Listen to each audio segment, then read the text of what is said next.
So I wanted to give some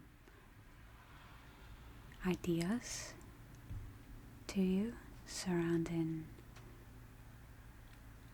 what it's like being a parent and the kinds of things that you're going to come across, and also how I deal with those specific things, and maybe they'll give you some ideas of how you deal with them as well as a parent or just in your life. I wanted to talk about 3 things with you because these 3 things have been stress points for me in looking after my little boy who's almost 10 months now. These 3 things, I think, are where I practice mindfulness or need to practice relaxation the most. So I'll talk about number 1. Number 1 is what happens with sensory overload. So when your child is crying, I think as humans we'll do anything not to hear that sound because it's just pure overwhelm. Sometimes it's bearable when you're hearing a child crying, it's kind of just cathartic maybe. But if you're sleep deprived, for example, and you have a loud screaming child, baby, whatever, that's a combination to hell. So the thing is that I've found is that at first I was patient with it, and then on days where I'm tired, not so much. And that's where I can understand why we've muffled our emotions, because as parents we do it to the children because we are overwhelmed. And I've really been trying, and I'm going to talk to you about how I want to operate with this. First of all, no judgment, no shame, no guilt, in whatever ways you deal with it, but one of the ways that I go about trying to deal with this is to breathe and visualize something else maybe, or there's little noise cancelling earbuds you can get. I'm thinking of trying those, but even for me, just having some relaxing music on in the background. But my ultimate goal is that when my baby's crying, I don't take it out on him, and I don't get angry, and I don't get into a fight or flight response, because once I'm in the fight or flight response, I am tired, my ears are being overwhelmed with this noise, and I'm stressed. My response, my reaction is not so good. So the best thing I try and do is tell myself something okay, something that helps me to be okay, and breathe in. But this is the number 1 thing that I struggle with the most, I think, is there's some moments where his crying is okay and I can deal with it, and then there's the moments where I'm overwhelmed with it. So this is where I think it begins, for children and adults, where we muffle the emotions a little bit, and sometimes it's needed. We can't go about constantly just expressing emotions everywhere and anywhere. It doesn't work like that. The real world doesn't work like that. But that doesn't mean that we don't allow for some emotions to be expressed. Sometimes I'll just hold Elliot if he's crying, if he'll let me. Sometimes I'll just let him know, hey, I'm here. You can cry, I'll hold you, I'll be with you, I'll listen. Other times I give him a soother.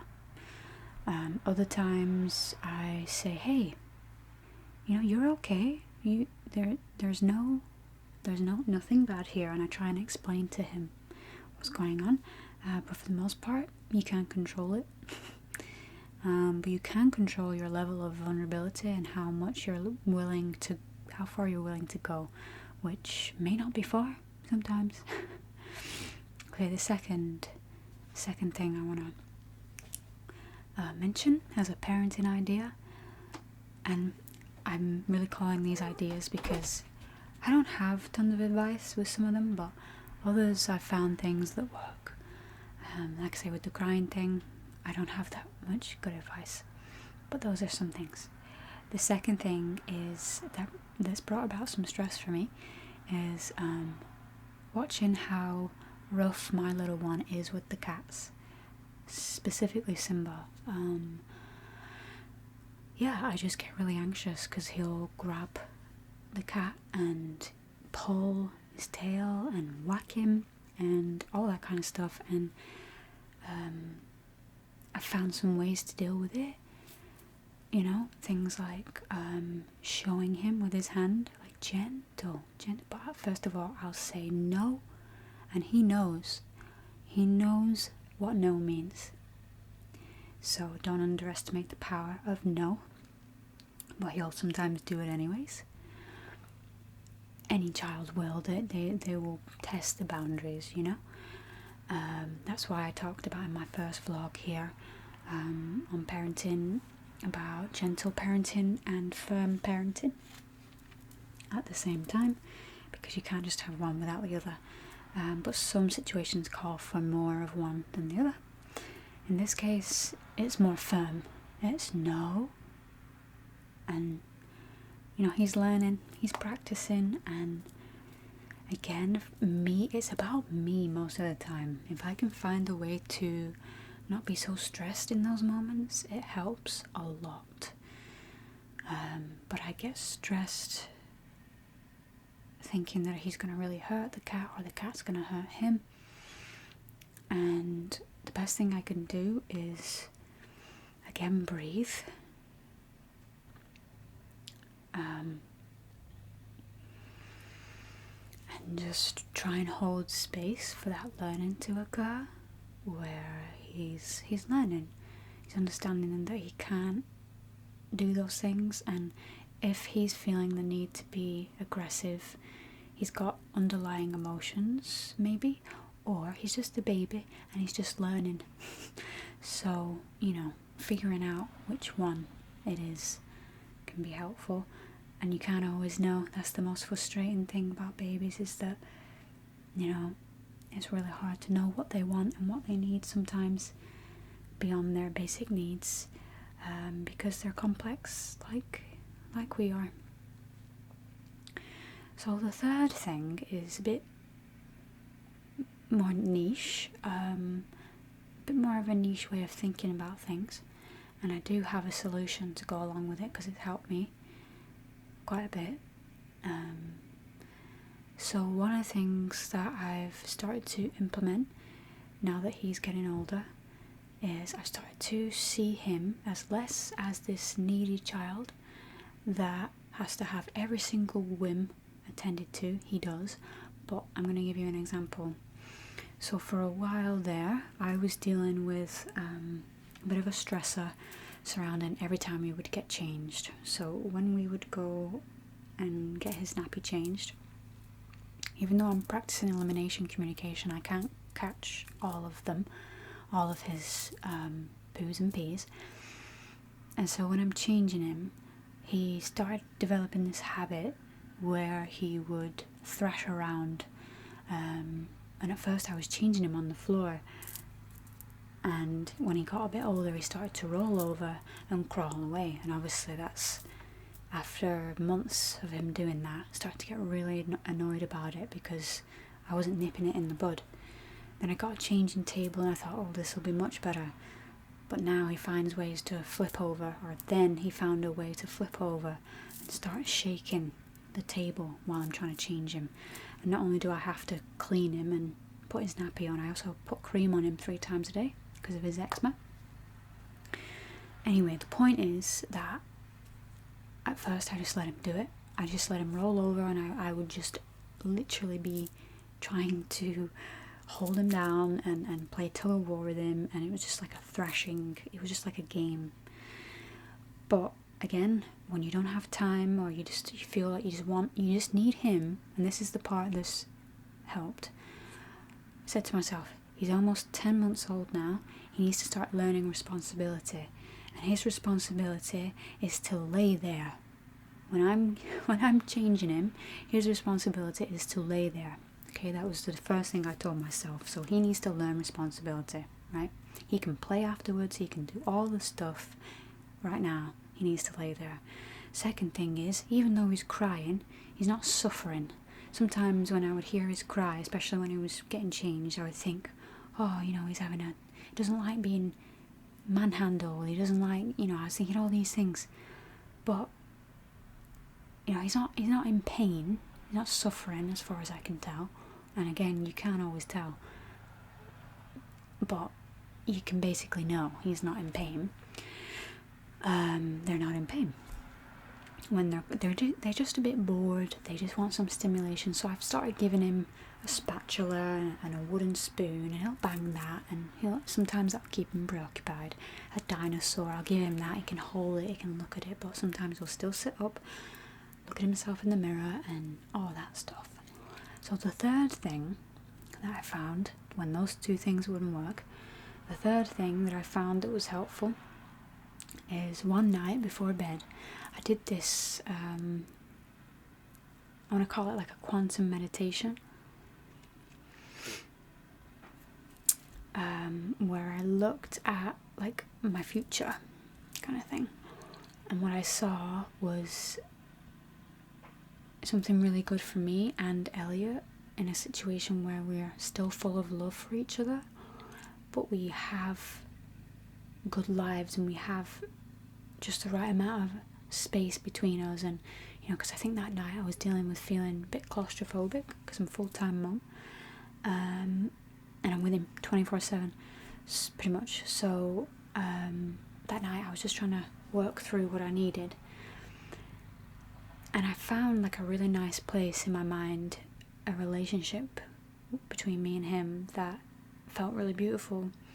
And obviously he's a bit older in this vision, but I just felt love for him again. And I remember that night he woke up crying, and I went after this vision, and I went to go soothe him, and I was just so much more relaxed, and I was able to like place my hand on his chest and just stroke his head.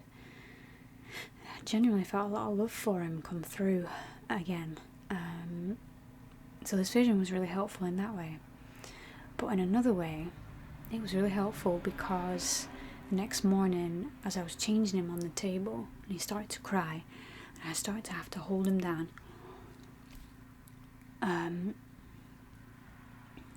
pictured this vision in my mind, and I kind of had this idea of relaying it to him and showing him, hey, one day you're going to be a mature adult, and you're going to love your life, and you're going to see, and you can see this, share this image with me now. Share this image where you're fully autonomous and you're able to make your own decisions, and we're in a good relationship with each other, and we love each other very much and respect each other. But for right now, you're going to lay here and you're going to let me change you. But this is what's to come. And, I don't suppose he can really share any of that, but he can share the energy. Because it does shift, the energy does shift.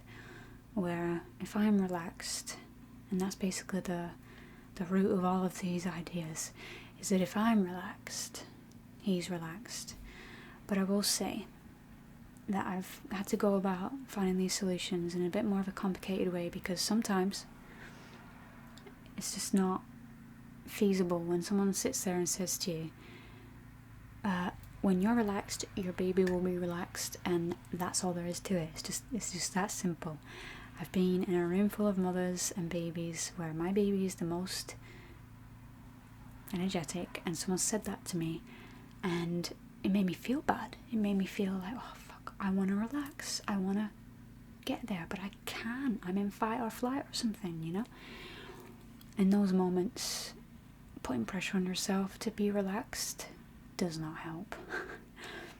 So these are just some ideas, and they're only for young kids. Obviously it gets more complicated when you're dealing with slightly older kids, but I do think it's good to start now. I have this idea to maybe homeschool him in the future, and one of the main things I want to be teaching him, at least for now, because I'm homeschooling up until 3 at least, is again these ideas surrounding emotional regulation, social emotional care, things like that, but also just practical everyday living stuff. I think it's really important to teach him.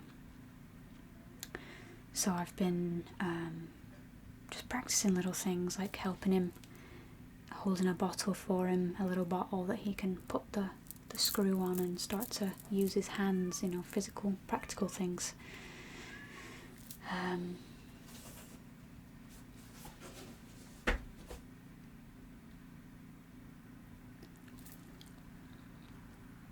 And I'll just finish with this little thing that I wrote the other day. It's called Raising Each Other, because I had a moment, and you won't always get these moments, they won't always be there. I have moments where I don't feel like a good parent, for example, and I don't feel happy about being a parent, stuff like that. But in this moment, which I thought was worth sharing with you, to maybe think about for yourself, if you're a parent or you're going to become one, or even just parenting your own inner child. I wrote this in a moment of inspiration. So, our children help us too. It's not just us as parents helping them. They help us to mature in some moments, even though we feel desperation in those moments. They help us to recognize the magic in the mundane, even though they take up most of our energy in a day. Don't get me wrong, I've had moments where I wonder if life would have been better with 8 cats. But children challenge you to be better in a way that nothing else and no one else can. But keep being you, whatever that is.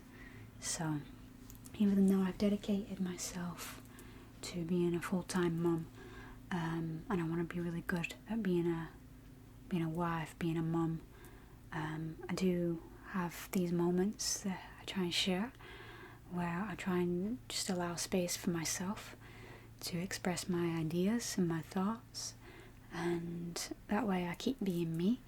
I'm not just taking up the role of mum, the role of wife, and being that. I'm being Kim as well, and being Miss Synchronicity as well. So it's just a balance, it's just a juggle of all the energies, really, of all the different roles. But personally, I've tried to think about the idea of not being a full-time mum, and being a part business lady, and for me, it just doesn't feel right yet, and maybe never will. And I think that's perfectly okay. Whatever you decide, whether it's to be a business lady and be a mum part-time, or be a mum full-time and be a business lady part-time, or be a mum full-time, whatever the heck you choose, there should be no judgment. But it has to be your choice, right? For me, I like the feeling of putting in the hard work with him, but not feeling guilty about it because I've put in the hard work. That's a feeling that I really enjoy. When I'm not with him and I'm kind of running away from him a little bit, yes, I get to enjoy me time, but there's like a feeling of, for me personally, which you shouldn't necessarily have or take on unless you feel it, but for me, I don't feel as satisfied as when I've gotten through the challenges and I've just sat with them and I've been with them. Now, everyone has to have downtime and vices that help them through things. So, I like to use tarot sometimes for that. Some days I like to, if there's something I'm struggling with in myself, I'll use tarot for that. or if I just need to relax and for whatever reason I can't guide myself through a meditation, I can't seem to sit down and be still, I'll be honest, every single day I'll have a can of cider, just one. But for me, it's just that one thing that's external that I use. Well, it's not the only thing, but the one thing that, I don't know, I would maybe judge myself for in the past. No, I don't. I allow myself to really enjoy it. So these little things, they have to be, I guess I'm being truthful with you about, because it's not an easy road, but it's worth it. So if you've ever felt alone in those challenges, then I'm just here to say you're not. So, okay, well, I'm gonna get going. See you next time.